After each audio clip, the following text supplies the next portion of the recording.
So, the Cold War case study in Vietnam. This essay, it examines the Vietnam War that happened between 1957 and 1975. Remember, in history, it is all about dates, but you don't specifically need to know the dates.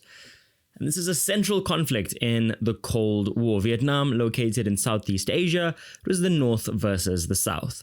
And the war originated as a civil conflict between the communist-led North, supported by the USSR and China, and the anti-communist South Vietnam. That was backed by the US. Vietnam did win. It was one of the biggest losses in American history, an absolute catastrophe.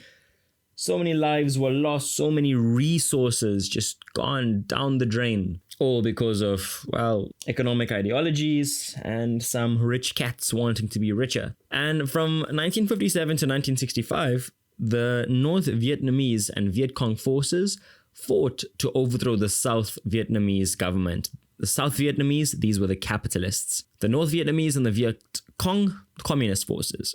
And the USA escalated its involvement after the Gulf of Tonkin incident, leading to a full-scale military intervention from 1965 to 1969. The Gulf of Tonkin, that is a large gulf in the northwestern part of the South China Sea. And the incident, it took place in 1964. This is when North Vietnamese patrol boats, they attacked the US destroyer, Maddox.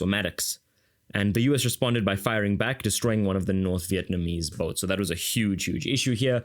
Bit of a turning point, x is equal to minus b over 2a, if you know what I mean. And American involvement was motivated by the domino theory. So it was believed that if one country in Southeast Asia fell to communism, all the others would too. So Vietnam fell, Thailand would fall, Laos would fall, Malaysia, Singapore, and so on and so on. And the belief that if one country fell to communism, neighboring nations would follow. And the war was brutal, it was controversial, involving guerrilla warfare, so like more traditional, utilizing the land kind of tactics, massive bombings and widespread destructions. Now, from a more Vietnamese perspective, it was a struggle for a financial liberation. It was a struggle for national liberation. Okay, because how dare these Americans just come to our land, oppress our people, kill our population? But from the American side, it was solely a crusade to contain communism from spreading.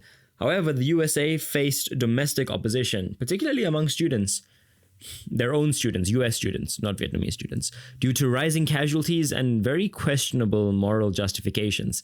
In 1969, the USA began withdrawing troops, and that culminated in the fall of Saigon. Saigon, Ho Chi Minh City today. Ho Chi Minh, seen as a national hero, led the North Vietnamese to victory in the south, and they renamed Saigon to honor him. I actually visited the Ho Chi Minh Mausoleum when I was in Hanoi. I wasn't allowed in though because I was wearing short pants. Yeah, I did it twice. Ridiculous. And then I wore a raincoat the second time and they still don't let me in. How's that? Anyway, the essay focuses on various... Oh, how's that? Sorry, I'm rapping there. Sorry, I've got a bit of a stutter. The essay focuses on various perspectives. You know, whenever I stutter, I like to always, break the tension a little bit. Obviously, if you're stuttering, you yourself feel a bit uncomfortable, right? And the person listening to you, obviously it's rude to laugh. So you could kind of break the tension by oh, no, sorry, I was just remixing there. I was going to say Calvin Klein. What's his name? Calvin Harris? Calvin Harris? Yeah. Okay, anyway, although we'll play it out for the Vietnamese and the Americans, and how it became a symbol of Cold War tensions globally. Now, it also considers the war's impact on US foreign policy and internal politics, ultimately showcasing the limits of American military power. So yes, Vietnam was an absolute failure. The US should never have poked their noses here. They shouldn't have done it.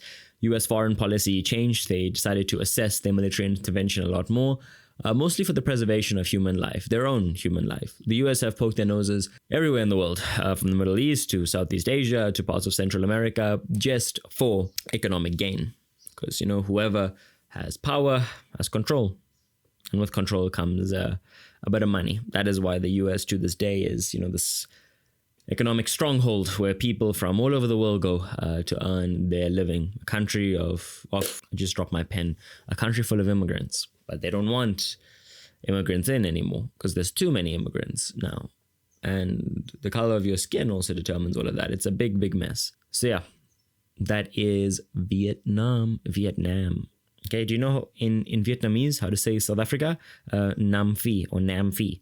Yeah, you can check it out if you think I'm lying, if you think I'm a liar. Okay, cool. Bye. See you. Love you. Bye.